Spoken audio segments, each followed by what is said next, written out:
Yo, we step up in the scene, check your engine is clean. DPF Guys got your ride smoking green. No block, no drag, just pure machine.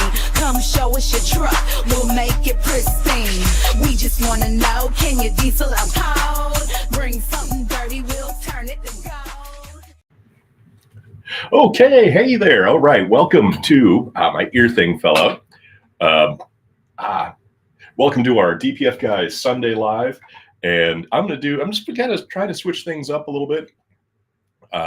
And I normally have 10 or so questions from the previous week, and I'm going to kind of be fast and loose this week. Fast and loose, and we're gonna fire up TikTok live here in a second. So if anybody's picking up on this and you want to, we'll just keep on watching, because wherever you are, Facebook, Twitch, LinkedIn, YouTube, that's fantastic, because you'll see my TikTok screen come up here in just a minute. And more importantly, I have bread in the oven. I need to set the timer. Alexa, set a bread timer for 35 minutes. Alexa, set a bread timer for 35 minutes. For those of you out there that might be listening to this on your at home by your Alexa, I apologize for triggering your smart speaker. But let's jump into this right away. If you need to get a hold of me for any reason, text or call 404-999-1361. We are DPF Guys based in Atlanta, Georgia. I am James, your DPF guy. And all we do is DPF services, after treatment services for heavy duty trucks, mostly Class 8 stuff, semis, your Freightliners and Kenworths and Peterbilts and Volvos and Macs, et cetera, et cetera. But we also do work on passenger type vehicles, medium duty trucks, your Ram 2500s, your Ford F350s, et cetera. And we do work on things that aren't on the road, like heavy duty equipment, skid steers, Komatsu stuff, things for mines, and even things that don't move, like rock crushers, pumps, etc. So what I'm going to do here is, hang on a second, goof that up. We're going to jump up and we're going to go live on TikTok. Folks, here we go, live on TikTok. So if you have any questions, of course, feel free, text or call 404-999-1361. Text is best. And let's see who comes up here on our TikTok live. And we will go from there. Hey folks on TikTok, this is James, DPF Guys. I am the guy that makes the videos. I'm live on YouTube, Facebook, LinkedIn, and Twitch right now. So if you want to jump over to YouTube and watch us there, that'd be fantastic. So on TikTok, you are going to be driving the show today. So I will be answering your questions live. And that doesn't mean that I'm going to ignore those of you who are watching on other channels, such as YouTube and Twitch and LinkedIn and Facebook and all that stuff. But I'm going to really focus on our friends on TikTok. So once we get a couple of people on here, Happy Gilmore is there. Q Dispatch, Chad King, et cetera, et cetera. I hope you've got a couple of questions for me that I can answer to make this a bit more interesting. Let me pop this up here.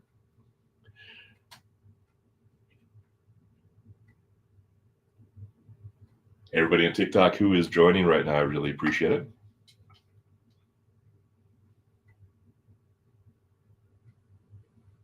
I did have some great questions that come in this week. So let me tell you a couple of stories before we wait for the TikTokers to come in here. Hey, thanks for liking it. I really appreciate that. Definitely do me a favor. Those of you on TikTok, share this. Let's get a few people on here. Let's get some great questions going.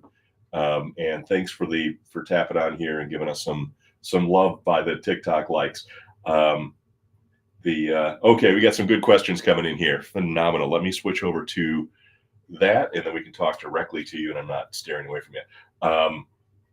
Okay, here's a great question. Which semi? This is going to be my opinion on this, but I think it's a fairly good one. What semi brand makes the best DPF? I would say, based upon my experience, Mack and Volvo have some of the most bomb-proof DPF systems in the market. But they're all pretty good. The Cummins ones, Cummins and PACCAR are essentially the same thing. It's funny. Cummins and PACCAR will have the exact same DPF, the same canister, the same ceramic media inside, identical. They'll just do goofy stuff like the clamps are slightly different, or one of them will have a temperature sensor on the left and a pressure sensor on the right. The other will have just the opposite, so you can't mix and match them. But honestly, if I was going to say, if I had to be trapped on a desert island with an after treatment system, I would pick Volvo and Mack all day long. So those of you who have Volvos and Macks, you've got a good system. Problem with the Volvo and Mack is because the system is so reliable and really doesn't, squawk at you much, you'll kind of forget it's there until you get 800,000 or 900,000 miles on the truck, at which point the truck will just kind of shut you down and say, I am full. So just keep in mind, you do have a Volvo or Mack, that DPF does need to get cleaned, but you may not need to think about it for 600,000 or 700,000 miles or even more. So there you go. That's my 2 cents on that. How many of you, here's a little survey for you. How many of you out there in TikTok land are subscribe to our YouTube channel? If not, go to youtube.com/DPF Guys and please subscribe to the channel. What other sort of ADHD things do I have to share? Oh man, I had one. Thank you for following me. Awesome. That is phenomenal. I really appreciate it. Just want to make sure I'm not missing any questions here. Thank you, everybody who's joined here. We got 134 people on the live. Let's see if we can get some more here. Share it with your friends. Let's get out there. And if you're not following me on TikTok, and if I've got something that is the least bit interesting to you, I would appreciate the follow. That would be fantastic. Let's see. So I'll make sure I'm not missing anything here. Okay, super cool. I'm on here. And I think I do. Hold on a second. I got to flip this around so I'm not going to unmirror my video. All right. See, now it says DPF Guys correctly. So I had a truck come in early this week. It was, what was it? International, with an X15 engine. And he went to the dealership and they told him that he needed a new SCR. And hey, Mr. Boner, Diesel Boner, I'll totally touch on the Cummins stuff. In fact, I'm gonna talk about some Cummins things just now. So International with an X15 engine, and they told him he needed a new SCR. He showed me the estimate. The total was about $18,000, almost $19,000. And then he went to Cummins and they told him the same thing. And then he came to us. And anybody have a guess as to what his total bill for us to solve his issue was? Anybody? So he was quoted by the dealer about 18 grand to fix his problem. Cummins told him the same thing. $950. It was actually $150. Because he was, 2,500. It was $150. He was missing a gasket, and so it actually did cost him a bit more than that. What he paid us was $150. That was for a clamp and a gasket. What happened is somehow he got his DPF done, something like that, and somebody forgot to put the gasket in. And it was the gasket between the decomposition chamber and the SCR. The decomposition chamber is sometimes called a decomp chamber, or a mixing chamber, something like that. And normally this chamber will have some sort of corkscrew type situation in it so that the DEF can be sprayed in, and the DEF comes in at a really fine mist. Like think about the spray from like a perfume bottle. And so that sprays in, the exhaust hits this cyclonic type design in this thing. It all gets mixed together and then it goes on to the SCR. The selective catalytic reducer is what's used to eliminate the NOx, the nitrogen oxides that are in the exhaust. The SCR is kind of an interesting component. And I don't know why they're so expensive. I can see why a DOC, a diesel oxidation catalyst, which is in the beginning of all of this, and I'm going to sneeze here in a second, so bear with me. Excuse me. Anyway, so And I think the reason that SCRs are so expensive is because they're not available aftermarket. And so they can kind of bend you over as far as they want on them. But so in this case, he was told $18,000 because he wasn't converting NOx. His truck was derated. Turns out he was missing a gasket and a clamp. And whoever put the truck back together didn't put the gasket and clamp on. And what was happening is it would inject the DEF into the exhaust stream, into the decomposition chamber. But because the gasket was missing, the DEF would just vaporize out of this crack, or this area where the gasket should be, instead of going to the SCR, and wasn't converting NOx. Another thing that he told me that was kind of interesting was he had replaced his DEF lines not once but twice because they had melted. The reason that they had melted was because the gap, the connection between the decomposition chamber and the SCR was like this far away from that DEF hose, that DEF delivery line, and all of that hot exhaust coming out would be melting that DEF delivery line. He replaced that twice, and at no point did whoever did the work notice that there was a missing gasket. So turned out it was a missing gasket. Now, what happened was because this truck was in that weird SCR situation for so long, there was a code that was kind of stuck permanently in the ECM, and the problem was that you couldn't clear the code until you did a regeneration. But the problem was that the code was, with the code in there, you couldn't regen it. It was really kind of a chicken and the egg thing. He needed an update from Cummins on his ECM or ACM, I forget which. It was covered under recall, under service bulletin. He got the update done and actually got the orange card from Cummins that said his truck passed emissions. But guess what? Cummins, for some reason, even though they did the update at a Cummins location, a literal Cummins, shop, not an independent dealer. We're talking about an actual Cummins corporate. They thought they did the update, but they didn't. So, once we got the gasket taken care of, we knew how to do this thing. We couldn't. One of the mechanics had JPro. He's like, we need Cummins Insight, the actual Cummins software, check into this. We had another friend of ours come over that had a diesel laptop with Cummins Insight on it, and checked the ECM, and the update was well over a year old. So even though Cummins thought they applied the update, it didn't go through. It didn't stick. So they were then, the independent non-Cummins mechanic was able to flash the ECM properly with the proper update. They were able to regen the truck, and boom, he was out the door. If we would have caught this right away, basically you would have just needed, there would have probably been a couple $100 to hook up to a computer and get things reset. But save the guy, easily $18,000, and that was a good day. It was a good day for us. It's always, we had our head scratching for a while, but we got him taken care of. It was, I think, a very good day for him. And the thing is, when he came to me and said, "Hey, I've got this Cummins X15, I think it was a 2019, a newer truck, and the dealership is telling me I need a new SCR." I'm like, man, I have never. And this is going to get back to Diesel Boner here, who had a question about my opinion on Cummins stuff. I'm not going to pin that. We're going to talk about this in a second.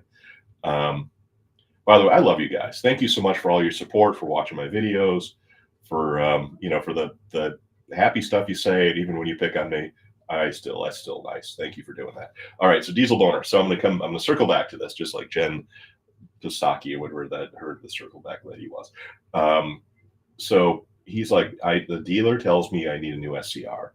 And honestly, we've done hundreds, if not thousands, of these X15 trucks, and I have never seen one with a bad SCR. Now, I've seen a couple where the SCR was bad, but it was only bad because it was, somebody put, crazy stuff, put diesel in the DEF tank or did something where basically they burdened it up, they melted it. In that case, it's just bad. But I've never seen one just poop out. I've never seen one get tired and stop working. It's always something else. So in this case, it was simply a gasket. And lo and behold, that solved the issue. So Diesel Boner asks me, what is my take on the Cummins DPF system if I haven't talked about it yet? I tell you what, even if I had talked about it, I probably forgot that I talked about it, and I'm more than happy to talk about it again. So I tell you what, Cummins, basically, there's a little bit of Cummins in every after treatment system. In fact, we had, what did we have? Was it Packard or Cummins? Yeah, they're the same thing. And the guy had a def doser issue, and believe it or not, a Volvo def doser fit and worked. So I have a feeling that Cummins might make the def injection units for Volvo and Mack. So, and even when you look at the def doser, the metering valve that's on a one box, it'll say Cummins, Cummins on it. So really, there's Cummins everywhere. It's like a cheap hotel room. Heyo, but they're solid, and they're all these after treatment systems are pretty good. Now, someone might say, "Well, I had a Freightliner M2, and I always had issues with my DPF system." That's not anything to do with the DPF system. It has to do with on a Freightliner M2 or International 4300 or a Ford F750 with a Cummins 6.7 engine. Those engines eat up their injectors, and those injectors will overfuel at about 250,000 miles. And that overfueling will, whenever you have diesel fuel in the engine that doesn't fully combust, just imagine having a campfire or a candle that's not burning properly. It'll burn. What it'll do, it'll be smoky. When you start a campfire and it's not really ripping quite yet, or the fire in your hearth in your manor, your mansion, and when it starts going, it will be smoky because it's not burning really efficiently. When the fire really burns efficiently, there's very little or no smoke at all. Same thing with diesel fuel. Cummins 6.7 engine at about 250,000 miles. You can pretty much set your watch by it. The injectors will basically fail, and it's time to replace them, and they will run really dirty. So, all of those after treatment systems by Cummins have been, are really, really solid. And even situations where I'll talk over and over again about like the 2014, 2015, 2016 Freightliner, I'll tell people, do not buy a 14, 15, or 16 Freightliner unless you're ready to replace the one box, because, almost without fail, all of those require new one boxes. And initially I thought, because I didn't know any better at that time, I thought we simply had a bad batch of, a run of one boxes, but it's not that. It was actually back in 2015. And again, by 2015, I'm going to talk about the end of 2014 and, whatever the model year is, because obviously like the second half of 14 is basically a 15, all of 15 is a 15, and the first half of a 16 is a 15.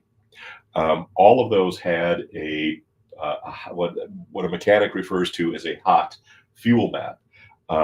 And the fuel map is basically the very fine-tuned program where the engine control module, or ECM, makes just split-second decisions about how much diesel should I inject, how much air should go in here. And it was, I believe, spraying too much diesel fuel. And what was causing it, it was causing basically the truck would remain in a condition of continuous regen. And what that would do is it would overheat the one box, which would crack the DPFs usually, but not always, usually.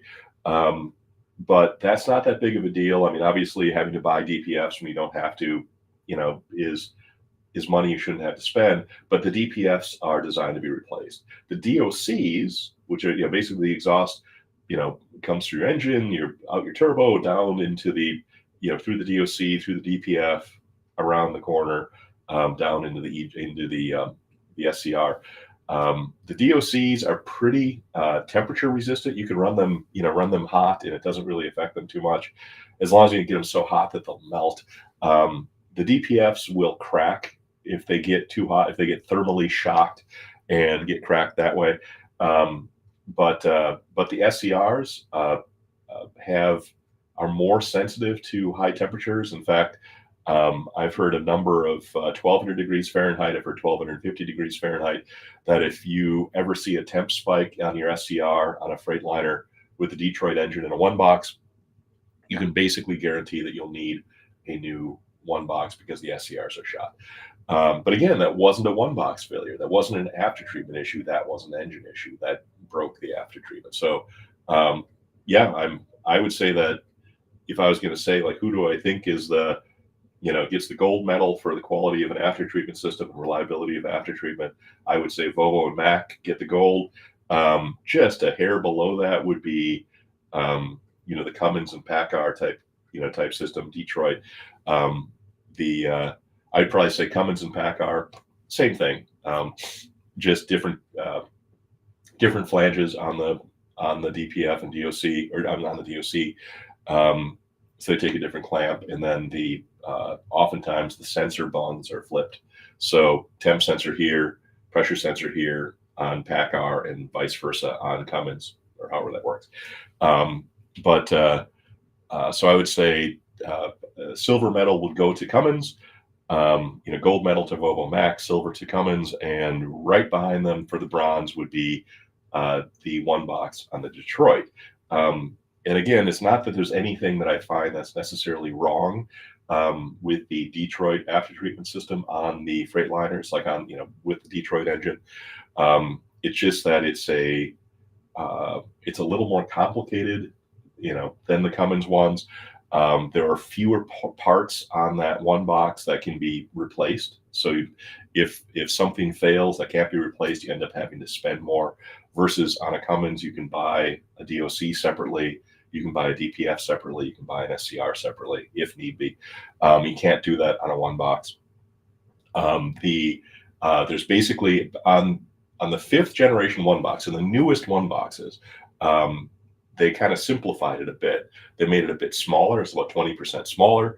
And it only has, instead of having 2 DPFs that are, kind of medium size, it's got one larger DPF. So there are fewer parts. They've simplified it a bit. But on the Detroit one boxes, there's 2 of everything. So you need, 2 big clamps, and those clamps are $100 and some a piece. You need 2 smaller clamps, and those clamps are $80 a piece. You need, so the cost of maintaining, I would simply give the Detroit one box a slightly lower rating, not because of necessarily reliability, just more about complexity and serviceability. So they're all good. Not a big fan of the Hino and Isuzu after treatment systems. Again, not because there's anything necessarily wrong with them. It's just that they are physically complex in how they're put together. They're not held together with clamps and gaskets. Well, they have gaskets, they're stainless steel gaskets, but they're held together with a whole bunch of bolts.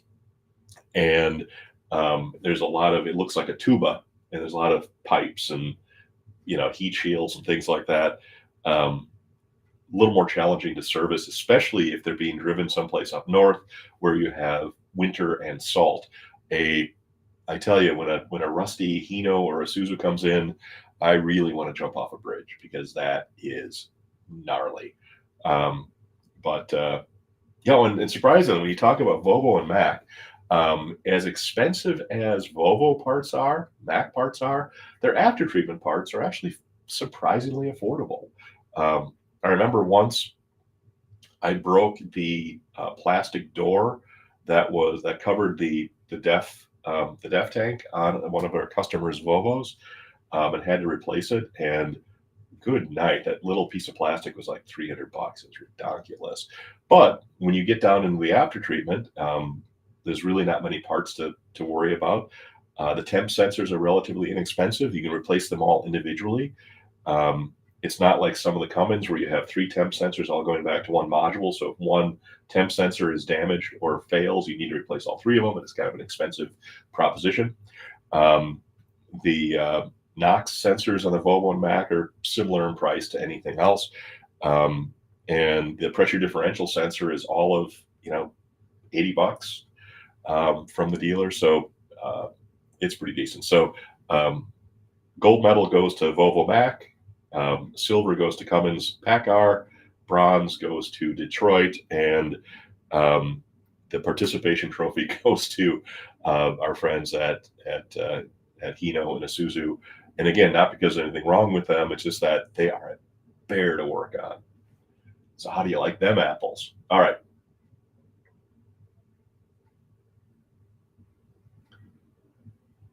Yeah, so I've got these new gas trucks are pushing a lot of power now, especially the 10 cylinders. The I've got a friend of mine, Fritz, if you're out there, shout out to you, owns a company that buys and sells buses. He sells used buses. And he still sells a couple diesel ones, but for the most part, he's dealing just with gasoline, just because of the not having to deal with the after treatment and things like that. Especially because a lot of people that buy his buses are, they don't have, techs on site, things like that. So you're right. Those big V10s, the gas engines are definitely out there and are definitely making some progress.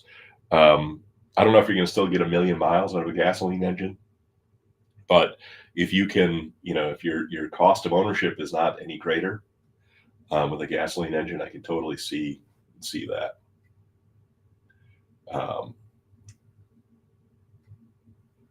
Brandon, awesome. Thanks for the question. How many times have I seen a new bad turbo? Now, are you talking about a turbo that might get, someone's got a bad turbo, they get a new one put in, and then that one's bad? That actually happens more often than you would think, especially when you're buying a rebuilt turbo. I've seen it where they pop a turbo on, it fails right away. They go back to the same company, pop a turbo on, it fails right away. And it just had to be that whoever was rebuilding the turbos that day just wasn't doing something right, or they had a bad batch of replacement parts. But I mean, with the reman turbos, I've seen them gone, have warranty issues surprisingly fast. But if it, normally if you can get that thing to go for a while, you're not going to have an issue. Normally when a new turbo fails, it fails pretty quick. And you also have to consider if it was damaged and someone dropped it or whatever it might be. But usually when they fail right away.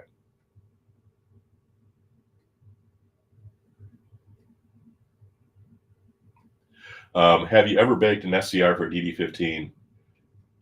No. If you have now, if LA Trucking Center, basically shout out to you. Thanks for watching. I really appreciate it. And make sure that you're following me on YouTube. So if there's anything cool we come out with, I don't want you to miss it. So if you've got and believe me, I tried because I was like, man, there's no way that this is, this has to be just a fluke. These are bad. If you've got a 2014, 2015, or 2016, and if somebody contacts me and says, hey, I've got I need to get a cleaning on my Freightliner Cascadia, what do I ask them? What engine do you have? DD13, DD15. Okay. So they have a one box. What year is the truck? If they say 2014, 15, or 16, I normally tell them, don't even bother getting that thing cleaned. They'll say, well, let me ask you a couple of questions. What are your symptoms? And if they just say, oh, it's high ash count, high soot load, high whatever, bring it in. We'll clean that thing up. It'll be fine.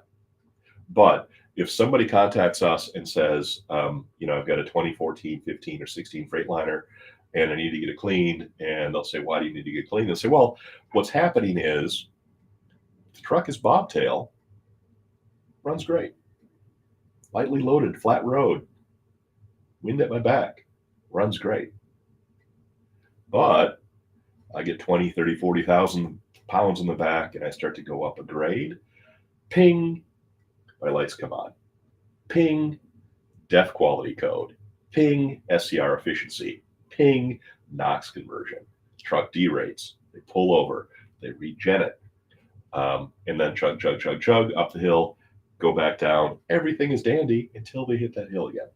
At that point, yeah, I said, I hate to tell you this, but don't even spend the money on cleaning that thing because it's not going to fix the issue. Now, if you're not talking about a 2015, 2014, 15, 16 Freightliner, and you're not getting those DEF codes, then there's really no need to even worry about baking it.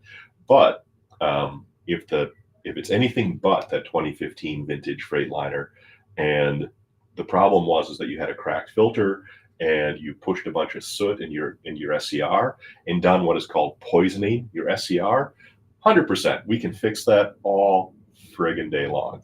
Or if you had a situation where your metering valve was overdosing DEF, filling up your SCR with DEF, yeah, we can get that out.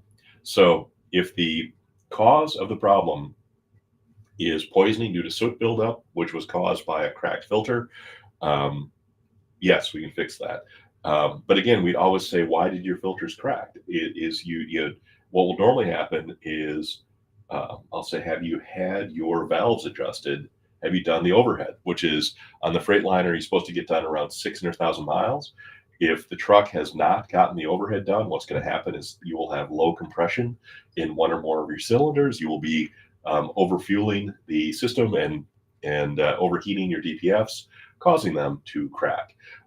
So yes, we can get everything cleaned up, but I would normally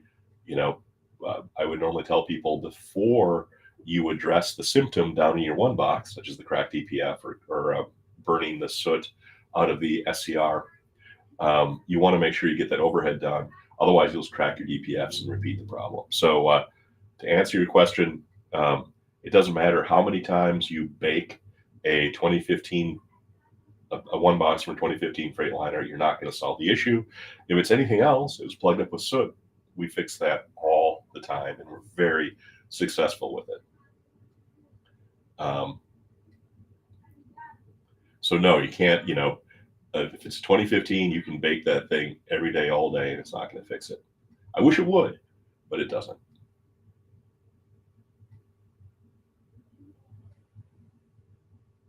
Yeah, Cummins didn't have liner issues. So again, this just goes, this goes along with the idea being that the engines can give issues, and that will then cause trouble downstream in the after treatment. But the after treatment's really pretty darn solid. X15 Cummins, solid, and also pretty easy to work on, at least on the after treatment side. Easy to get at the stuff. You only need to drop the DPF and DOC, quick to clean. Thank you, by the way, Losman24, if you're still on, thanks for thanks for the sharing it. No, the government here, this is the government or manufacturer pay for all emissions issues. The emissions issues are, unless your engine's under warranty, it's if you properly maintain your truck, you're going to go, your emissions will last you the lifetime of the truck. But if you let things slip, or if the person who had the truck before you let it slip, all bets are off. Hold on a second here. LA Truck Center, thank you for your question. Much appreciated.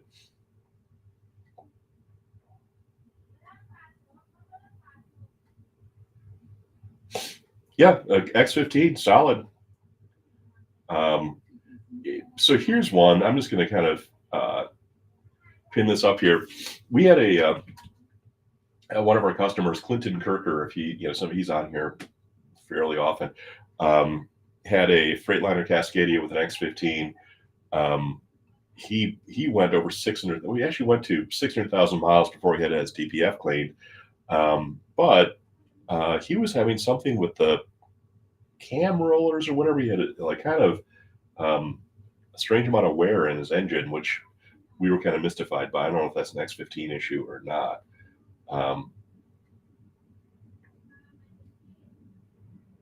Yeah, if you properly maintain it, Art, you're totally right. They don't have problems.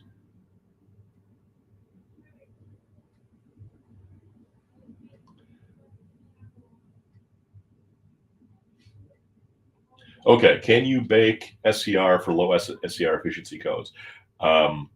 If yes, and I just talked about this, I'm going to talk about it again because I want to make sure you don't miss it. If the SCR efficiency codes are caused by a poisoned SCR, which means an SCR full of soot, or potentially death, then yes, we can do it. If the SCRs fail because it was the temperature got too high and it burned the catalytic metals out of it, then there's really nothing you can do. And so it really depends on what's causing your SCR efficiency codes in the first place.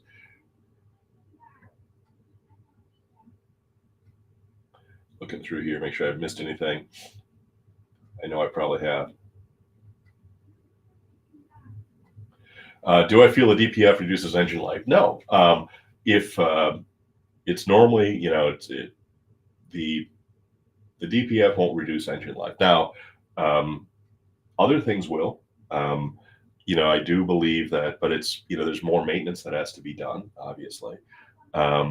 If you don't clean your DPF for way too long, the soot will build up in the DPF. It'll work its way back to the DOC. It'll work its way back up into the turbo, and then things really start going wrong. Or the lower flow rates will cause soot to build up in the EGR cooler, and that can cause issues. So not directly, I guess, to be honest, it can reduce engine life if you don't properly maintain it. And the truth is, they're not designing million-mile trucks anymore. They're designing 480,000-mile trucks. And so it can kind of, we got correlation and causation here, where at the same time that they started rolling out emissions for these trucks, they also reduced. Alexa, stop. My bread is done. I got to go take it out of the oven so it doesn't burn. But they also, instead of shooting for 1 million miles on the truck, they're looking for 500,000. 480,000 miles is kind of the number. So the actual life expectancy of the trucks kind of dropped at the same time that emissions went in. So it's not directly causation, but they're not building them like they used to. That is for sure. And the same thing applies for your washing machine and your stove and everything else. I said the same thing happened to the 22X15. I get broken. I was just talking about washing machines. All right, folks. I'm going to have to let you go just for a minute. I'm not leaving permanently. So, can somebody hum some hold music here? Da, da, da. I'm going to get up and go. Make sure that if anybody pops on here and they're like, "Hey, where's the chubby DPF guy?" I'm going to get up, I'm going to pull my bread out of the oven, and I'll be right back. Don't go anywhere. Think of some good questions, and then I'll be right back. And the same thing applies to YouTube and Facebook and everyone else. I'm just going to go pull my bread out of the oven, and I will be right back. So hang tight, okay? Don't go anywhere, promise? Give me 2 minutes.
Hey, I wasn't kidding about the bread.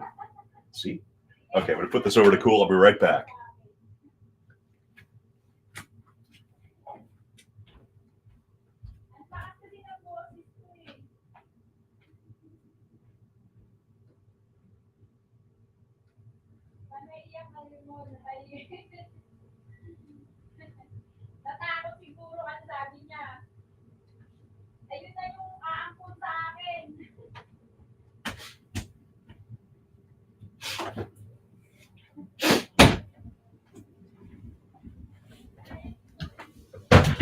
Oh, all right. Hopefully I didn't lose everybody. Okay, cool. I actually, anybody who joined and saw that I wasn't here is because I was baking bread and my timer went off and I had to get it out of the oven. Smells good in the house. Anyway, let me look here. Really appreciate everybody who's hung in here and asked me some good questions. Hey, Clinton Kirker, how's driving for Kroger treating you? All right, Diesel Boner. I hope you follow me. I love that name. Scrolling through.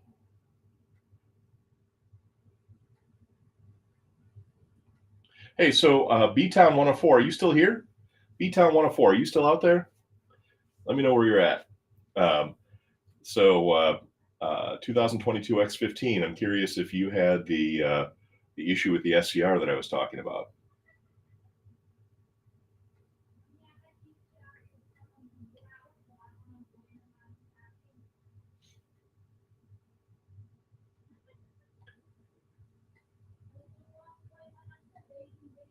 Thoughts on Pittsburgh Power. Okay, I'm going to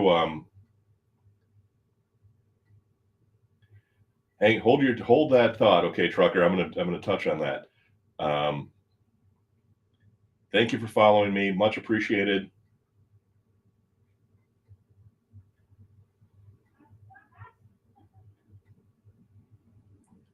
I actually, my timer went off, man, and it's thank you for reminding me here. I'm just going to make sure I'm not missing anything. I'm going to scroll down. Yeah, 14 X15 units. That's soot packing, bad. Yeah. All right, let's. I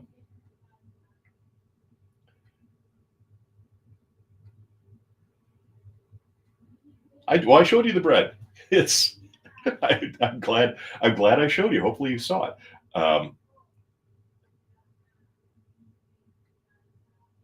Best pre-emission truck. You know what? I am not the right guy to ask that. My fear would be I'd be like, hey, this. I don't know.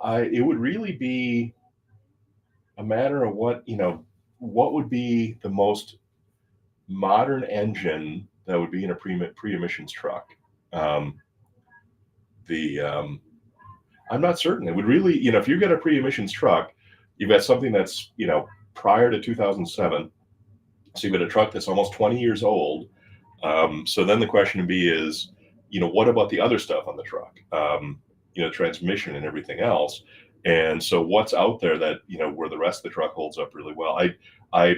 If I told you what I thought it would be, I would be guessing. So anybody out there have thoughts on a good pre-emissions truck? Does fuel additive clean a DPF? This is a great question. No. It can keep your DPF clean longer. And I'm going to, excuse me while I whip this out. So what we got here is a delicious bottle of Clean Air Fleet. This is a fuel additive. And I like the way it smells. Smells it just so that's the fuel additive that we recommend and that we sell, and it's based on recommendations of other people that have had very good success with it. So a fuel additive will not unplug a plugged up DPF, and because what will happen is your truck is coughing up about between 1 and 2 grams of soot for every mile you drive, and that soot builds up on the surface of the DPF, and then the truck goes into a passive regen. You might not even notice it. It'll add a little bit of unburned diesel fuel to the exhaust stream. They'll either do that through a 7th injector that will inject the fuel somewhere after the turbo, or on some of the Cummins and PACCAR engines, it'll actually inject extra fuel during the exhaust stroke into the cylinder, and then that's carried downstream. Um, while the exhaust coming off your engine is plenty toasty, 700 or 800 degrees, you definitely, good enough, hot enough to make a decent pizza. But it's not quite hot enough to actually vaporize that soot. And so you need to use the DOC, the diesel oxidation catalyst.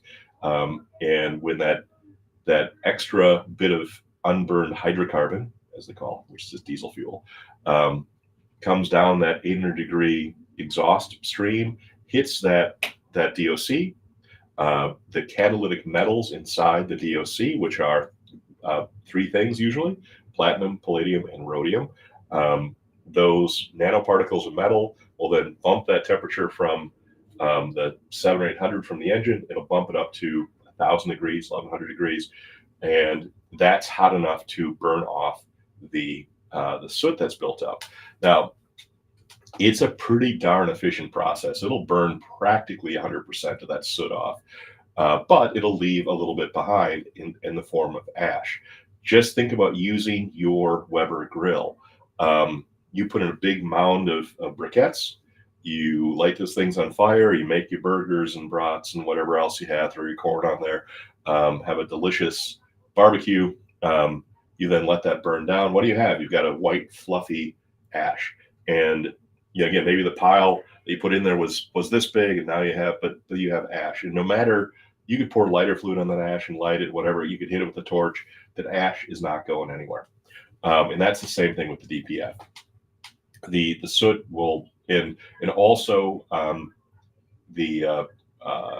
there's always a tiny amount of motor oil that does burn as part of the lubrication process, and that will leave metals behind, it'll leave an ash behind. So between the regen process that leaves a little pinch of ash behind, and also burning oil, even in a brand new engine, you'll burn a tiny bit of oil, will leave ash. And no matter, once you have 200,000, 300,000, 400,000 miles on the truck, 500,000, 600,000 miles, no matter how hard you regen that truck, you can't burn the ash. Just like if you were to say, hey, if you were unfamiliar with the process with your Weber grill, and you look out there and go, oh, I don't need charcoal. There's a big pile of stuff that kind of looks like briquettes. They're a bit gray. I'll just use those. Well, they're not going to burn. You can't burn ash any further. So a fuel additive will, and again, this is going to be the three big ones are going to be Pittsburgh Power, Hot Shot Secret, and there's one other one out there. There's a number of these that are catalysts that you add to the fuel that will, the idea is that it will get the fuel to burn more completely. And if you burn the fuel more completely, more efficiently, there's two results. One is, just like anything, like I talked about the campfire before, if you have a campfire that's not burning really efficiently, what is it? It's smoky. Burn your eyes. It's smoke is in the air. But once that fire gets ripping, no more smoke. Same thing with diesel fuel. If it doesn't burn completely, it will, the residue, the waste is soot. So you add a catalyst to hopefully get that fuel to burn more completely. It'll produce less soot. That means there's less soot that ends up in your DPF, which means there's less ash, which means your DPF will last longer. Shout out to Clinton Kirker, because he's a good example of this. The additive that he was using and the additive that I would recommend would be Clean Air Fleet, and I'll talk about that in a second. Lucas, I just heard OK Trucker just talked about Lucas. I am not as big of a fan of Lucas. I have nothing against them. But whenever there's an additive that's that will work on gasoline and diesel engines, generally speaking, it's not going to get you what you're looking for. It'll probably help other stuff, it won't hurt anything, but I would definitely get an additive that's more specific to diesel engines. The reason that I like Clean Air Fleet, aside from the fact that it's owned by two really cool cats, Clint and Kurt Brunel, who are also cheeseheads from my home state of Wisconsin. So it has the catalyst behavior. It will get your fuel to burn more completely and more efficiently. When that happens, um, you know, some companies will promise added fuel economy. The Clean Air Fleet doesn't do that because it's not guaranteed. But normally you do get a better burn. Thank you very much for the ice cream cone. Yummy. I like ice cream. My favorite is cookie dough, or I also like salted caramel. It is delicious. But anyway, the um, so if you get the fuel to burn more efficiently, it'll produce less soot downstream.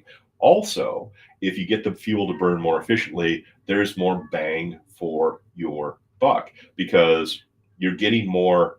It's just physics. You're getting more punch out of every time the diesel goes bang. And how I look at this is, um, man, okay, so I'll talk about Pittsburgh Power and kind of the catalyst only. That will get you, it will increase the interval between how often you get to have to clean the DPF because hopefully, if it's doing what it should do, the fuel's burning more completely and it's producing less soot to end up in the DPF. And so that's one benefit. And the other benefit is that you will potentially get more fuel economy. And so with Pittsburgh Power, the idea being that, what is it, $260 for a gallon of it? Clean Air Fleet is $36.50 a gallon, but don't let that fool you. Basically, they're the same price. It's Pittsburgh Power you use very sparingly. So a single gallon at $250 or $60 will treat like 1,300 gallons of diesel. Where here, a single gallon of Clean Air Fleet will only treat 320 gallons only. So the total cost, what we call cost per treated gallon, is about the same for either of them. And so the idea is, when you look at this mathematically, you say, well, if I can go, maybe twice as far, 50% further, whatever it might be, between DPF cleanings, and that saves me downtime for the truck. It saves me, the cost of the remove, reinstall, the cleaning, that sort of stuff. If I only have to do that twice during the lifetime of the truck versus 3 times, and then it pays for the additive. And if I'm getting a pinch more fuel economy that covers the cost of the additive, that also pays for the additive. Are you following me so far? But the reason that I like Clean Air Fleet is that you do get that better burn of the diesel fuel, so you get the catalytic benefit. But in order to get the full spectrum of benefit of Clean Air Fleet, because it's going to give you a better burn, it's going to demulsify water out of your diesel fuel, and by that it means it literally will drop the water to the bottom of the tank. You don't want water in your fuel system. Water doesn't burn. Water produces steam. It reduces the temperature of stuff, and also water doesn't compress. And you squeeze water through the tiny microscopic tip of a fuel injector at the 40,000 psi of common rail fuel injection, it will either blow the tip off that injector right away, or it'll wear it out a lot faster than it should be. So you want all that water out, and that'll work right with your water separator. So better fuel burn, get the water out of the fuel tank. Also added lubricity of the diesel fuel. Back in 2008-9 or so, before they did the ultra low sulfur diesel, that sulfur would act like little ball bearings in your fuel and will lubricate that, all of those fuel system parts, the moving parts of the injectors, the fuel pump, all of that stuff. Clean Air Fleet adds that lubricity back in. So we have better burn, we have demulsify, get the water out, lubricity, keep your fuel system lubricated, and will extend the life of your fuel system substantially. And then also it breaks up any of the built up carbon goop, tar. It's actually called asphaltene, that will build up over time in your fuel system. And a lot of people will see this and they'll think that it's algae, and it's really not. It's literally these chains of asphaltene. And interestingly, asphaltene is actually just like asphalt, basically.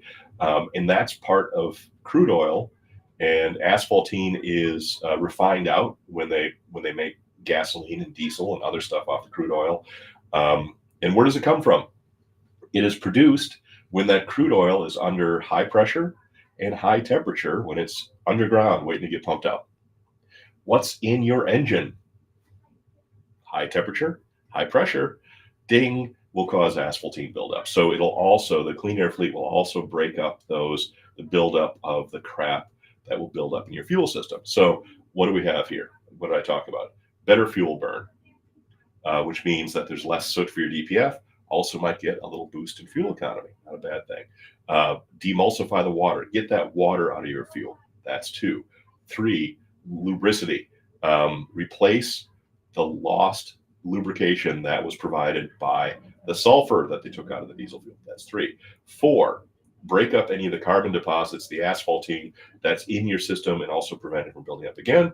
And 5, anti-gel. So if you do make runs from warm climate to cold climate, if you're running someplace that you fill up your truck and it is you don't have winterized diesel, and then you head someplace where it is cold, this will help with the anti-gel. So and that's why a gallon, will treat 320 gallons of diesel, because it's doing a bunch of different stuff. You could have the same effect with Pittsburgh Power, but you would have to buy several other additives to get the same result. Where at Clean Air Fleet, you treat your diesel and you take care of everything all at once. And you're not dealing with any of the kind of oddball catalyzing stuff like ferrocene and things like that can be found in some of these catalysts that you'll actually notice this. Now, I've seen it where you'll see the DPF and DOC on trucks that have an additive, and they will turn reddish after a while, rusty. And that's actually from some of the catalytic metals that are in these additives. There's no metallic catalyst in Clean Air Fleet. Now, I don't know if the rusty stuff that ends up coming from the other catalyst hurts anything. I don't think it does, but you can definitely notice it. But Hot Shot Secret is good, and you really, when you get a catalyst, look for something that's diesel specific.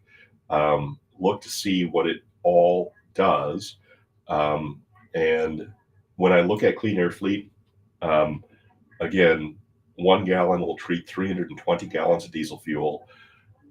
A gallon costs $36.50. When you do the math, that works out to about 10 cents per treated gallon. And what that means is, just like it sounds, how much does it cost? Not so much how much does it cost for the bottle, because if it costs $1,000 and treats 1 billion gallons of diesel fuel, that's cheap, right? It's how much does it cost per gallon that you treat. So Clean Air Fleet, Pittsburgh Power are normally going to cost you about 10 or 11 cents per treated gallon.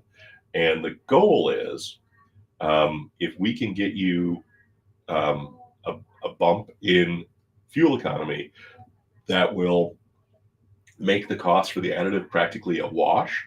So you're spending 10 cents a gallon, but you're spending 10 cents less on fuel.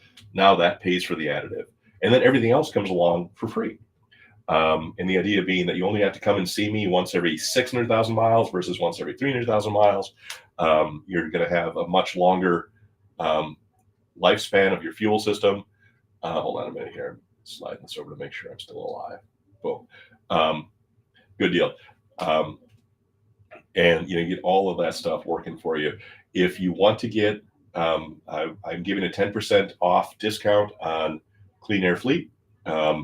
If you want to order some, let me know, and send me a message. It's $36.50 a gallon. We ship out 4-gallon cases, plus some shipping. and we can get this to you anywhere in the country, or go to cleanairfleet.com, check it out. If you want to order it from them, please do, and just let them know you talked to me. So there you go. M14 Red Top, is that the recommend? Detroit and Caterpillar, I don't blame you.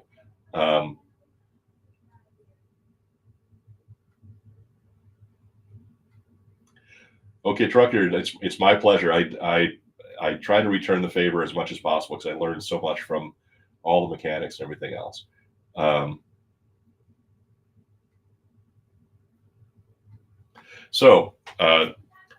Southern Biker 2, hopefully you're following me. Definitely jump over to youtube.com/DPF Guys and find us over there as well, or on Facebook or Twitch, whatever you like to do. How long should a clean DPF filter last? Two factors. One is what process is used to clean it. If you use the process that we use, which is compressed air and vacuum, then it goes into an aqueous flush, and then we dry it, and it gets baked, and it goes back in the air and vacuum again and back on the truck. There's the way that we do it. There's kind of two cool things about it. One is that it's very effective in getting everything out right to the bottom of each of those little cells in the DPF, which makes as much room as possible for more junk. We want to get that DPF to be like new or as darn close to like new as possible. There's another method using ultrasonic, which is also pretty effective in getting all the crap out. But the downside is the ultrasonic process will actually break down the DPF material a little bit. And that's why people will often ask me, how many times can I get the DPF cleaned? If you're using an ultrasonic, the DPF will kind of wear out, because actually it thins out the walls of the DPF. And if you clean it multiple times, the ultrasonic will eventually, there'll be nothing left. So if, I tell people, they'll say, how often should I get this done? Now, if you ask our industry, the industry of DPF cleaning people, they'll say 150,000 miles. Because, well, technically, when you look at large fleets and tens of thousands of trucks, if they just, every 150,000 miles, every 100,000 miles, they clean the DPF, they guarantee they will not have any downtime. But on some of those trucks, you're cleaning them too often. It doesn't hurt anything. It's just that you have the labor of taking it off, cost of cleaning it, clamps and gaskets, etc. The truck is down for, a day. So what I'll tell people is, what I'll ask them when they'll ask me, how often I need to get this done? If I was just concerned about getting them back in again as soon as I could, I'd say 150,000 miles, get them back in, take their money, and send them on their way. But I'll say, well, how many miles in your truck? And they'll say, well, I've got 400,000 miles on it. And I'll ask them, did the truck actually derate on you, or did you just bring it in? And I said, no, it didn't derate on me. It just kind of started giving me some high soot level codes and that sort of stuff. So what I'll tell them is, if everything stays the same with your truck, if you drive it the same, and if nothing goes sideways with the engine, you keep the maintenance up, you should be able to go the same amount of time, the same number of miles once the DPF is clean. So if you came to see me at 400,000 miles, you should be able to push that truck to 800,000 miles before you see me again. If the truck started to act up on you a little bit, maybe come see us, 50,000 miles sooner. So a clean DPF filter should last as long as it lasted before you got it cleaned. So if you went 600,000 miles without a problem and you just get the DPF cleaned, you should be able to go about the same. 600,000 is kind of pushing it. Might want to have you come in at 450 or 500. And again, it kind of varies by truck. Max and Volvos have a tendency to go a bit further. But if something starts going sideways in the engine, you start to lose injectors, turbo starts going bad, someone stops replacing the air filter, that interval could be a lot closer. Or if you have a Freightliner M2 with a Cummins 6.7, a International 4300 with a Cummins 6.7, or a Ford F750 with a Cummins 6.7, if it's got 250,000 miles on it and you haven't replaced the injectors, I'm going to clean that DPF, and you'll probably make it about 800 miles before you got to get it cleaned again. So if everything is good with the engine, you should be able to go as long as you went before.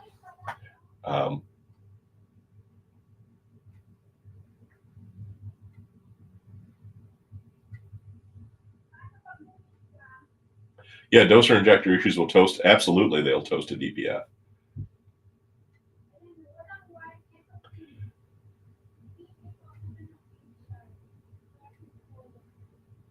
Yes, thanks for following me. So this is a common, Kyle. This is a common misconception that government trucks don't have DPF.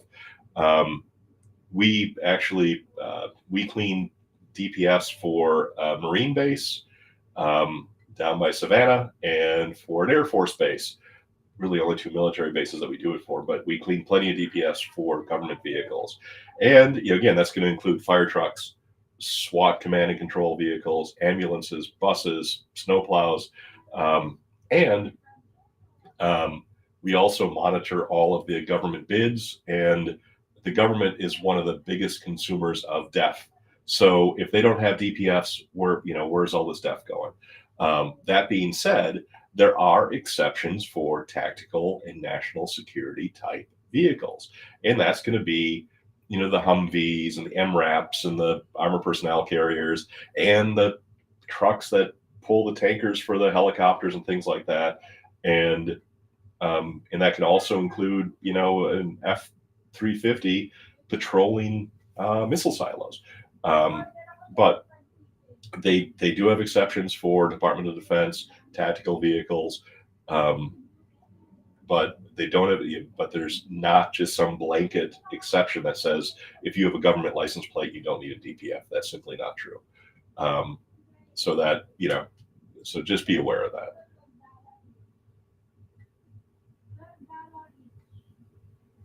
Yeah, so there you go, Kenworth Tech. I see, and I tell you what, man, if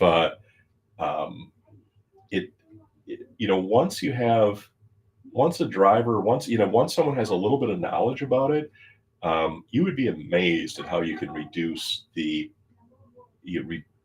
reduce the amount of failures and after treatment. But you're right. I've heard that some fleets, their number one expense is tires, and the number two expense is after treatment. But that's our goal. We want to change that. We want to get it so that you spend less on this. And why am I recommending Clean Air Fleet? That's so you have to see us less.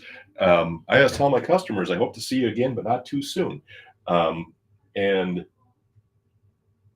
yeah, so fleet will not maintain DPF. They don't know what to maintain, and that's completely. I mean, your experience is the same as mine, which is, I try to help these people understand it, and they're like, "Oh, that's not so bad. I get it." And once somebody, I tell you, when we first opened in Atlanta in 2019, October 2019, so it's just been 5 years. My phone was ringing on average every 4.5 minutes all day, every day. And it seems like we cleaned every DPF within a 200-mile radius.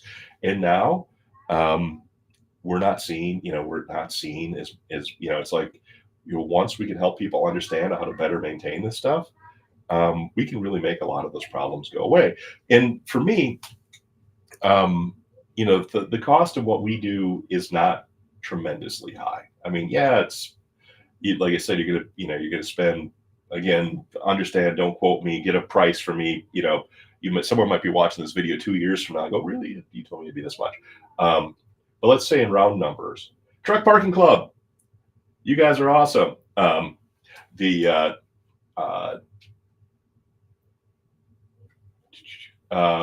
was going to talk about pricing. Replace a DPF for 4K, clean one for $1,500. So so I was just going to talk about pricing. The actual cleaning, $300 for the DPF, $125, $150 for the DOC, less than $500 for the cleaning. Now you get some clamps and gaskets for a couple $100. Now you're at $600-700, and then somebody's got to charge you to take it off and put it back on and do a reset. So yeah, about $1,500. And I'm always, I'm always like, I'm happy to sell you a new DPF, but why get a new one when you can just clean it? And again, when you say $1,500, that's not just the price for the cleaning, that's everything. And what's the Dieselman 8302? What's the cost for a one box? From the dealership, probably around 10, 11K, from us. Um, we do a really decent aftermarket one box made here in the U.S. Actually, it's just a few hours away from us. We actually go to the factory about once every month and a half, every 2 months to meet with them and meet with quality control and everything. And a brand new one box with a 3-year warranty that has new filters in it and your clamps and gaskets and everything like that, heat shields. I'm basically not, when you get a one box from Freightliner for 9-10 grand, you're just getting the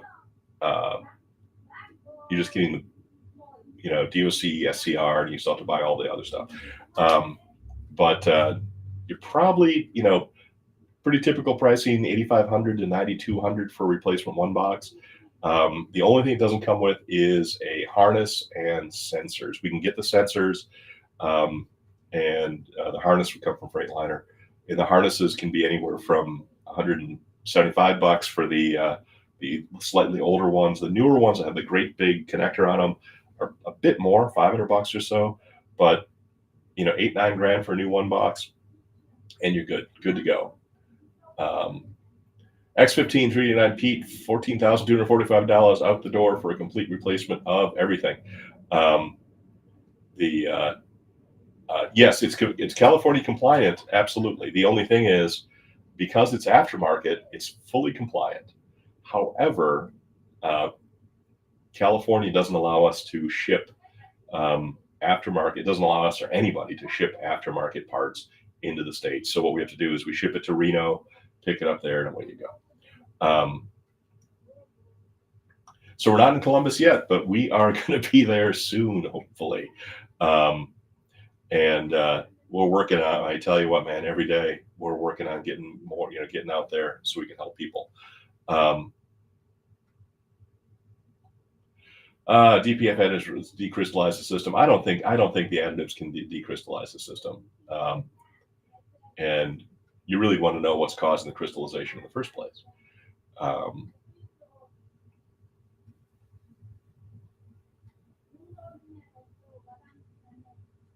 Thank you, everybody who's following. There's 60 people on the live. 2 people just jumped off. 59. I'm losing them. Everyone's rats off a sinking ship. What's up with you guys?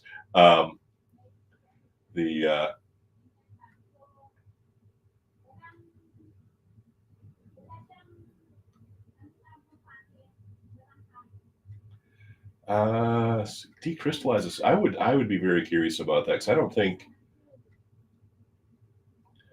there's a couple of there's one there's a location in Dallas and there's one in Houston, and I'd probably not want to step on their toes too much, but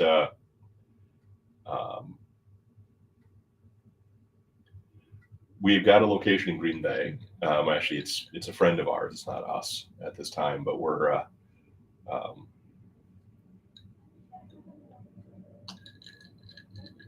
hey, okay, trucker, I'd be interested if you want to. Could you PM me, or what do they call it on TikTok?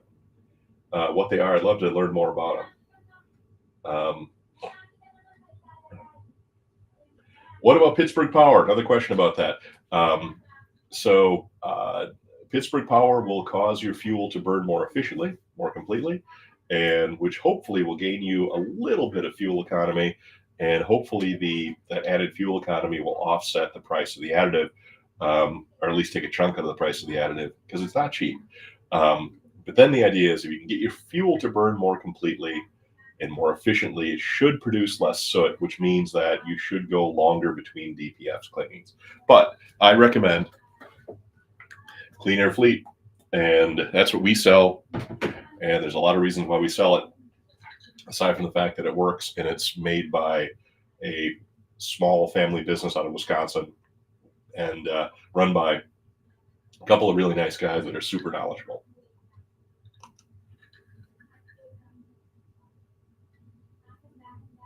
So this is Fido 001. How often does a truck do regeneration while driving? And so that's the answer to that is as often as it needs to. What's going to happen is it'll vary based upon driving conditions and all that stuff. But in all of these systems really work the same.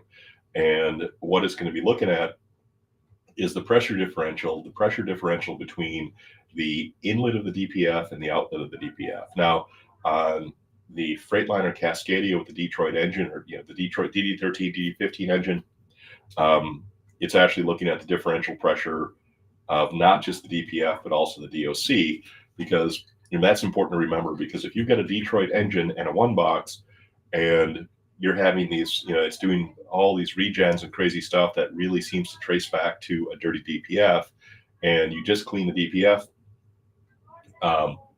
and the DOCs are still soot packed, face plugged, or whatever it is, the pressure differential sensor will pick that up. So no matter what you do with your DPF, it's going to also pick up the fact that the DOCs are plugged up. On most trucks, it's just looking at the differential pressure for the DPF, letting you know that there's soot on there.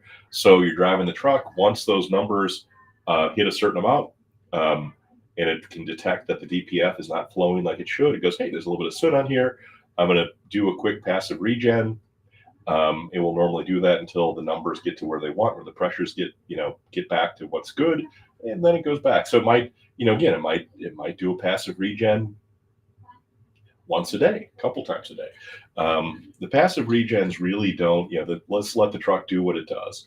It's just that when it calls for a parked regen or a forced regen or a, whatever it is, that's telling you that there's something going on and you have a DPF. So not worried about economy, so more clean burning. So check out cleanairfleet.com and you'll definitely, you'll learn a lot about that and all it does.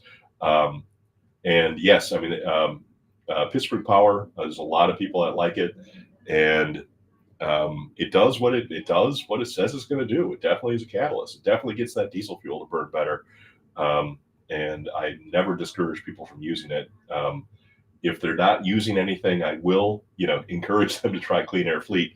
But the downside of Clean Air Fleet, two things really. One of them is just a kind of a practical thing, which is because Clean Air Fleet is a full spectrum additive that does everything from improving the fuel burn to adding lubricity to reducing it to demulsifying water to getting the carbon build up out of your fuel system, and anti-gel.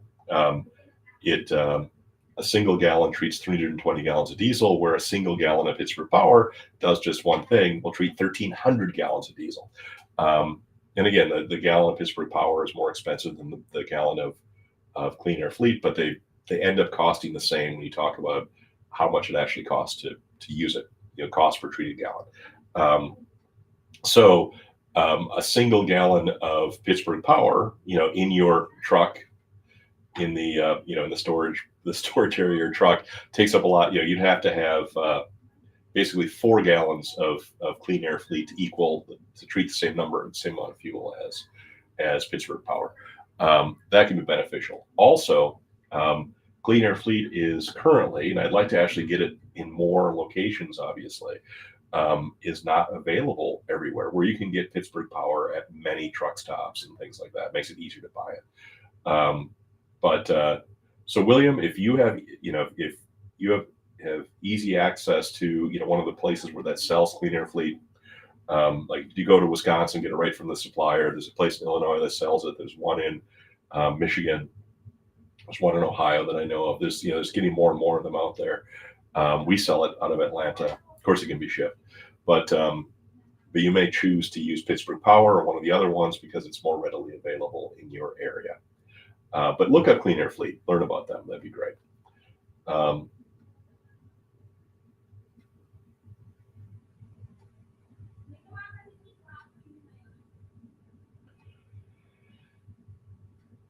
It sounds, you sound like Brandon Goes Trucking. I tell you what, that guy drives 300 miles and he needs to take a vacation. Yeah, if you order, we can ship it to you. Otherwise, they can ship it to you right from Wisconsin. It might be cheaper to get it from us because we're closer to you.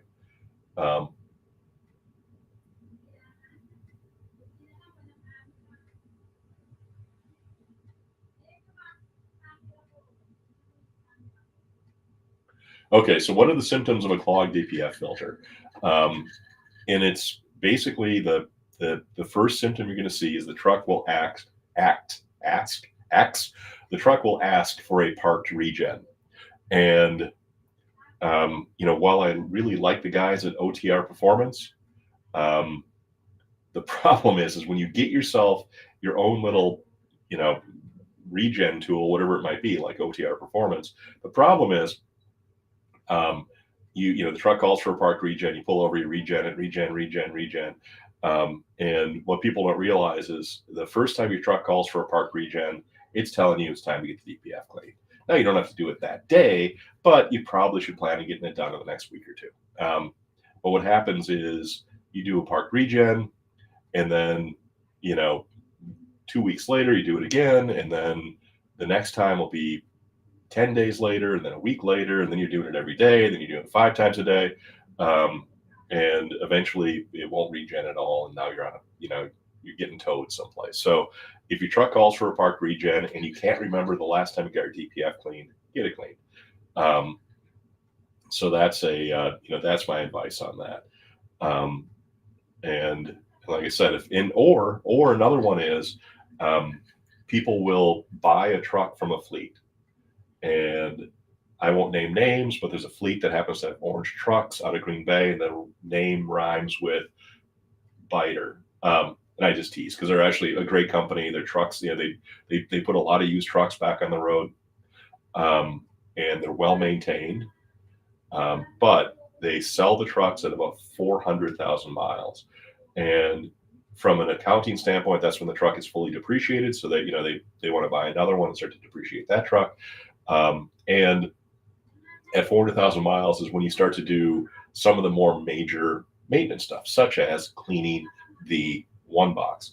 And so what happens is people will buy a truck from a fleet, and a lot of times they're Freightliners, but it could be anything. And they get them at about 450,000 miles. They drive them to 600,000 miles. The truck will suddenly start to really bark about having DPF issues, maybe it derates or whatever it is. And right away they're like, oh crap, I bought a lemon. And I tell them, no, I said, you got a good truck with a dirty DPF, and you drove it to 600,000 miles. I think should have been cleaned at 400 and change, maybe even sooner than that. So consider yourself lucky, get it cleaned, and you will just be flying. And if that truck went to 500,000 before it needed a DPF cleaning, it'll probably go to 1 million before it needs it again. So any of you out there that have a truck that you bought from a fleet and you got it with around 400,000 miles and you haven't gotten the DPF cleaned, guess what? Come and see me because you're going to need to get that done.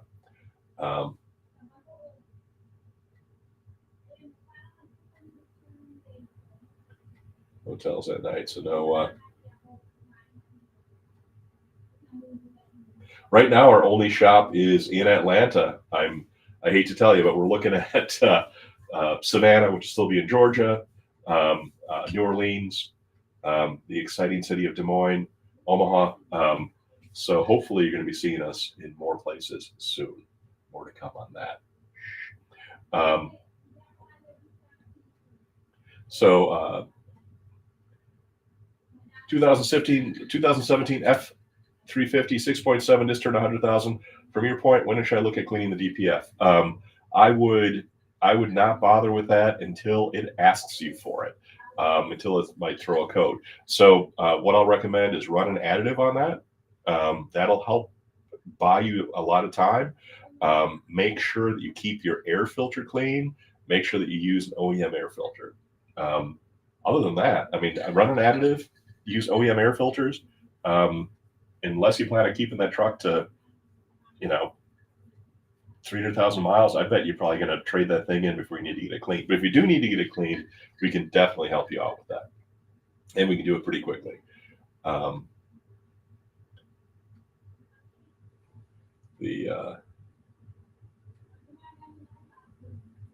much you get it cleaned? $1 million question. Depends what truck it is. Really, if you've got a Freightliner Cascadia with a one box, when all is said and done, after it's off the truck, so you have to have a mechanic take it off, and then we get it or you ship it to us and we take care of it. Freightliner Cascadia, round numbers, $1,700, and that includes all the parts. A typical, your typical truck, your Kenworth, Peterbilt, Mack, Volvo, probably about half that. You're probably about 600-700 for a typical cleaning. And again, that's not just the cleaning, that's also new clamps, new gaskets, etc. The actual cleaning for a DPF and DOC is only going to run you $420. So 540,000 miles, 25,000 hours. Oh my God, lots of idling for a pack car. That is a lot of idle hours. I'm amazed.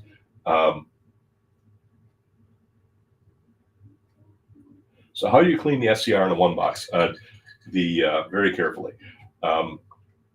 So now again, if you've got a 2015 Freightliner, how you clean the one box is you take it off and you bring it to the junkyard and dump it off and get your $50 for it, and then buy another one box. And again, by 15, I'm going to talk about second half, the end of 2014, beginning of 16. So if it's a 14, 15, or 16, and you're having SCR issues, and those codes are going to look like Bing, DEF quality, Bing, SCR efficiency, Bing, NOx conversion.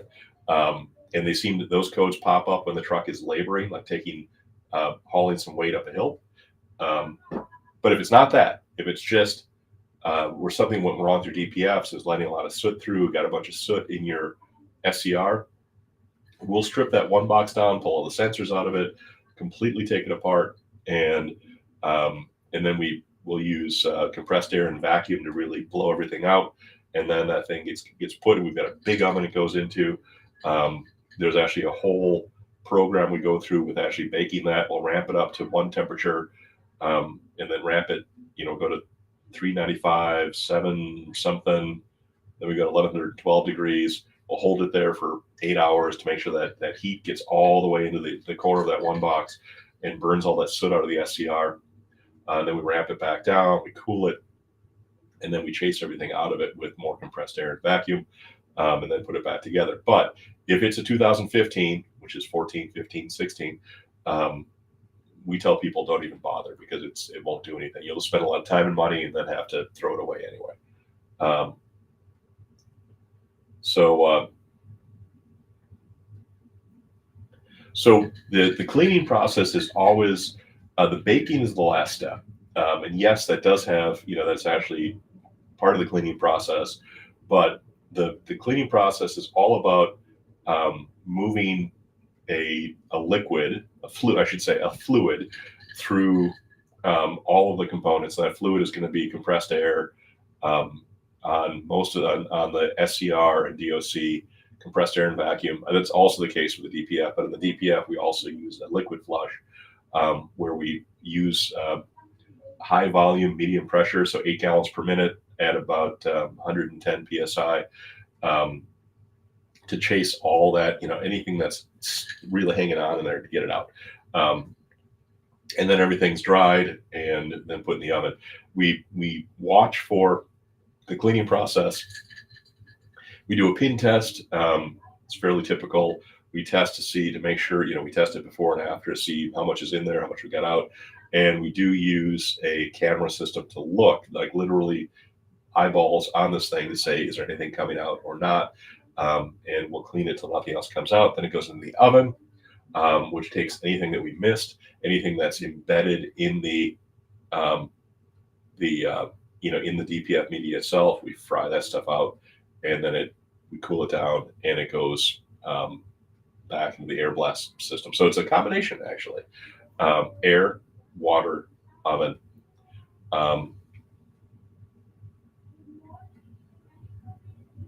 All right, yeah, this is cleaning the one box won't fix the SCR efficiency code. You're totally right, unless that SCR efficiency code is caused by poisoning the SCR due to soot buildup. If someone's got a 2015 Freightliner, and again, that's going to be a 14, 15, or 16, I tell them don't even bother, because you need a new one box.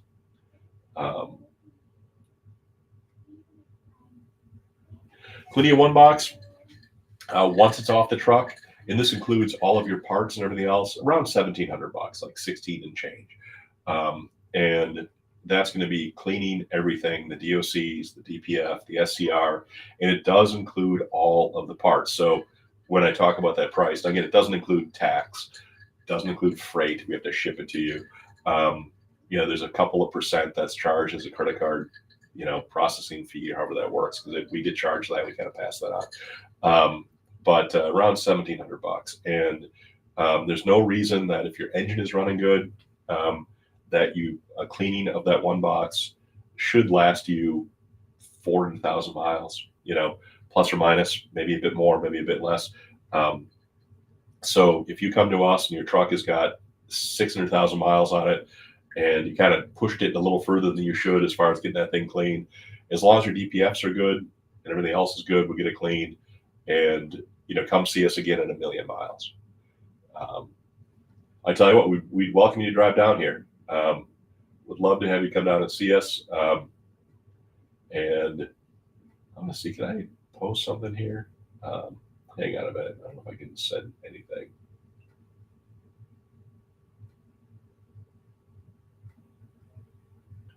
Hold on a second here. I'm going to send you our address.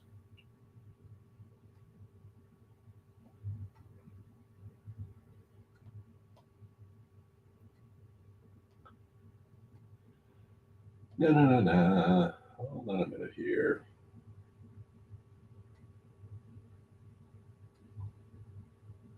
There we go. Oh, my carrot! I can't. My address is not coming up. Yeah, we'd love to have you come in. We just want to make sure you want to just make sure you text me your just text me, and I can respond with two things. One would be a form to fill out, so we have all your information in the system and the information about your truck, and then another one to introduce you to the mechanic, and he can get everything set up for you. So the cost to do a 2013 Pete, you're gonna have a DOC and a DPF.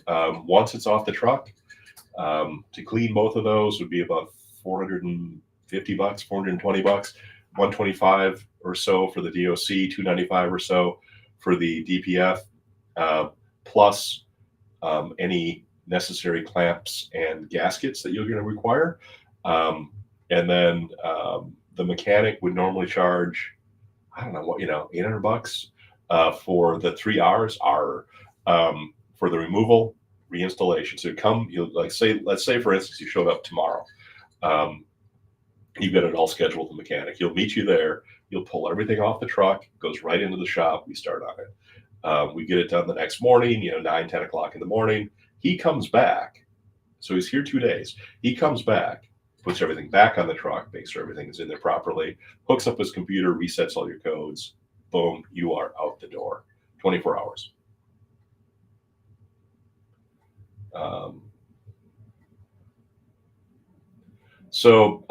Terry, let's see. 36K, running good. Let's keep it going.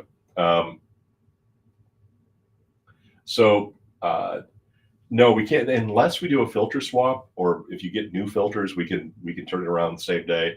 But we do need overnight to do the whole process. So basically, show up anytime within reason. I don't want people showing up at 4 o'clock in the afternoon is a bit of a challenge, but come in the morning, get everything torn down, put it in the, we'll start cleaning it. It will be done the next morning, put together, and you generally can be out of there before lunchtime. So it will be an overnight. We do have some people with specific trucks where we have filters in stock. We can quick swap them, but I normally tell people to plan on being here for a day.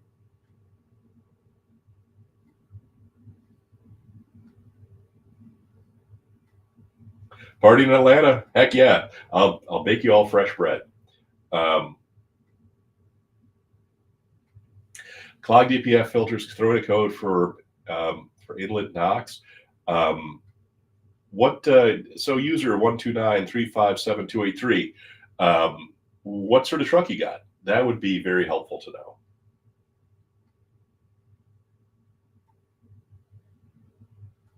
Yeah, I tell you, man, this is the one thing that I'm proud of is our turnaround time and our consistency with that. And this is something that I'm so glad that, one of the big fleets we work with, we're contractually obligated to turn things around in 24 hours. And I'm so glad that that's there, because otherwise it'd be way too easy to be like, well, truck came in on Tuesday, maybe we'll get at the filters on Wednesday and, pick them up next week. I mean, people forget.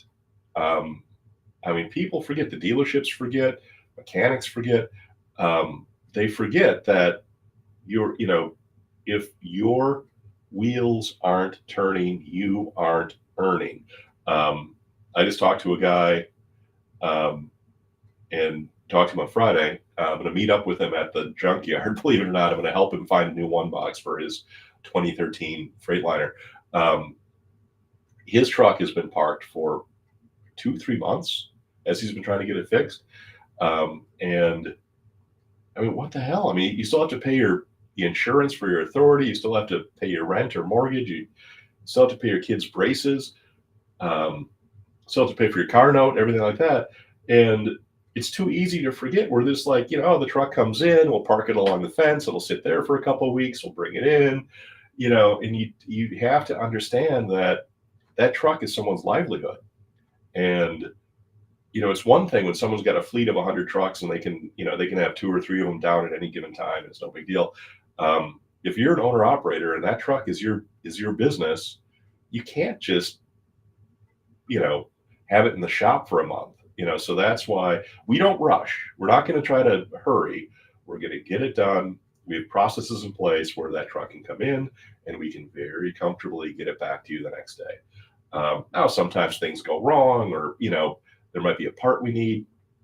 Some things are out of our control, but, that is really the exception and not the rule. We want to get you, we want to get you in. We want to get you out. Like OK Trucker says, each day is $800. And I mean, that's the kind of thing, that's one thing that I think our pricing is real fair. And, but sometimes, once in a while, someone will come in and say, hey, what's your price? It's $295 to clean the DPF and $125 for the DOC. And they'll be like, wow, there's a guy that'll do it for $100. And I'm like, well, when will he get it done? And he's not sure, a few days. I'm like, I tell you what, man, I mean, if every day that truck is down, it's costing you almost $1,000, and we're going to do a better job, and you'll be happier with the work, and it'll last longer. And that's what you have to look at. So, we want to get you out and get you back on the road. And we try to be really transparent and communicate. So you're not, we try to set the expectations.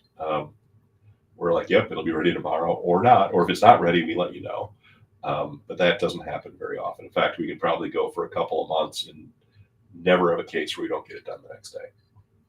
Of course, I say that, and one of you guys is going to come see me, and I'll make you wait 2 days, and I'll feel bad, but that's not my goal.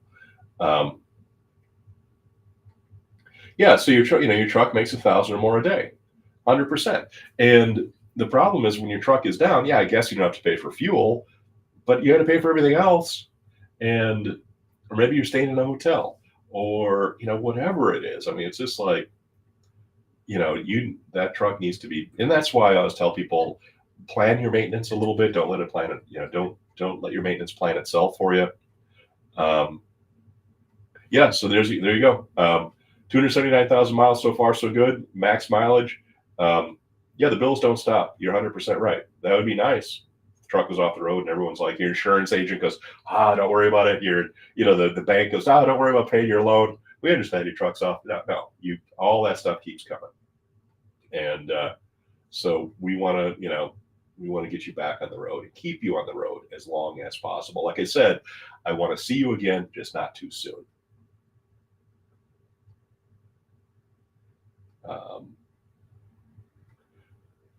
So let me give everybody who asked about max mileage a very, very important tip if you use Pittsburgh Power. When it tells you how many ounces to use per gallon of diesel or whatever it might be, don't overdose it.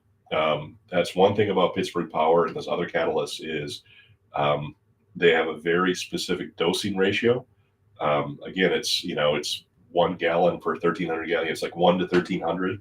And don't get sloppy. Don't overdose it, because that will cause damage to something. Your DPF, your engine, whatever it is.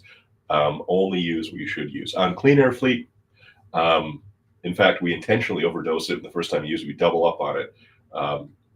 You can't overdose Clean Air Fleet. It'll waste money because you'll just be using too much, but it won't hurt your truck. But Pittsburgh Power and other similar catalysts, whatever they tell you to use, just use that amount. Don't use more. Cheers.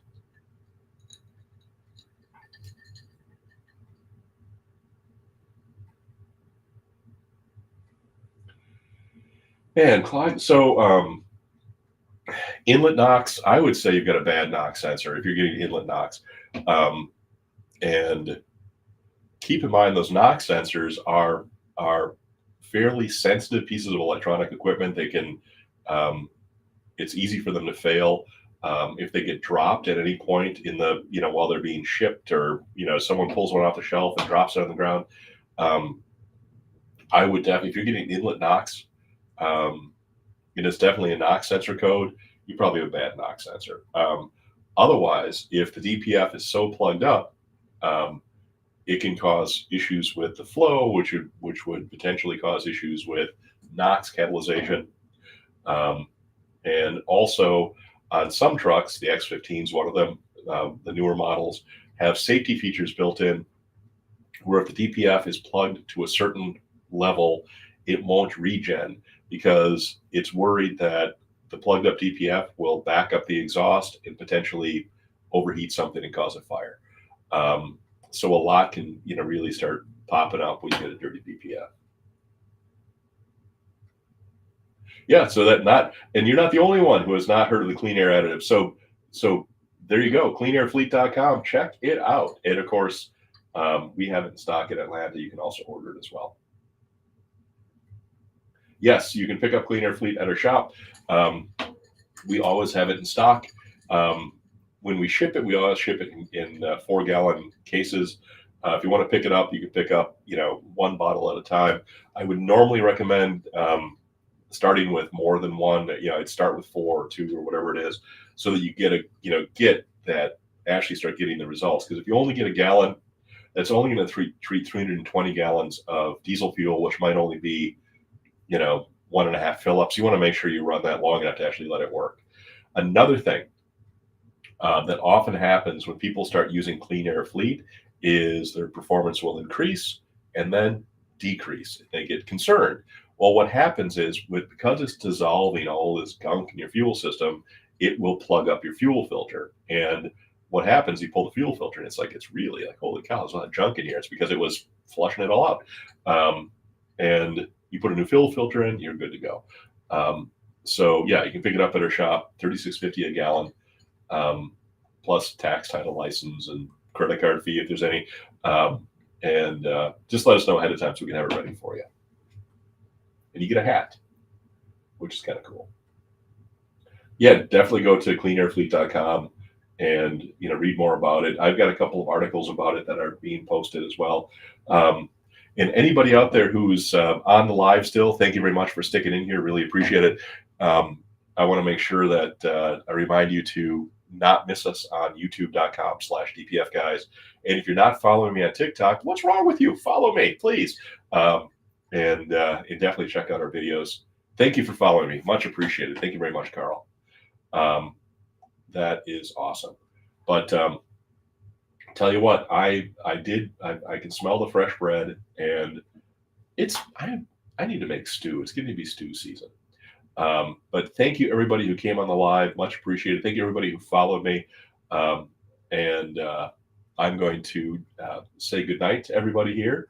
And I'll say goodnight to my friends on YouTube and Facebook as well. Jump over here. And so anybody who's watching us on YouTube, thank you for watching, whether you're watching live or at some point in the future. If anybody, TikTok, you're not going to see this because this is, hey, thank you for sharing the Landstar buddies.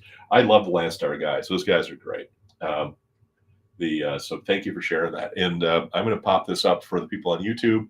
If they want to get a hold of us, text us at 404-999-1361, 404-999-1361. And other than that, I loved hanging out with you guys. Thank you everybody on TikTok who joined. And I'm going to say good night for now, and then see you probably next week. The skills, the might to get your truck rolling clean into the night. Throttle up, feel that clean airflow. Our service so slick, your ride seals the show. DPF guys, we got the fit so fine. Hit the road with confidence, now the world's your shrine. Bring in that rig, let's get on track.